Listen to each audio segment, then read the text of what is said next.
uuwi ako ng Isabela, yung chief ng Intel ng Isabela, si Joel Dulin, bata ko yun.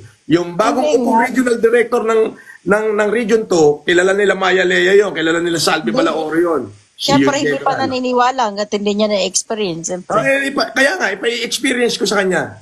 Uuwi ako doon, pahahanap ko siya kay Joel sa mga bata akong pulis. Ako mismo, sasampalin ko siya na mag-asawa sampal sa harapan ng buong pamilya niya para makilala niya ako.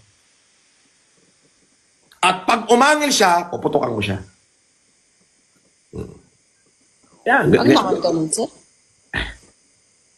Alam mo kasi, kapag sinupot na kita, huwag ka nang magsalita. Ibig sabihin, I have all the reason bakit kita sinabihan ng supot.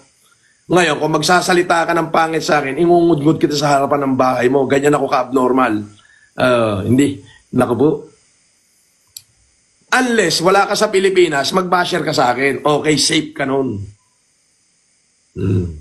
Boss puso mo, sino kaaway niya? Unfriend nyo yun. Block nyo yung JBL niya, support yun. Diyos ko, alam mo pa pare nung Transformer bro, nung mga unang isang linggo ko sa TikTok yun, 10 days. Lahat ng alam niyang nakakausap ko, nagme-message sa akin, nagre-reply ako, sinisiraan niya. Yun ang reason ba't ako lumayo.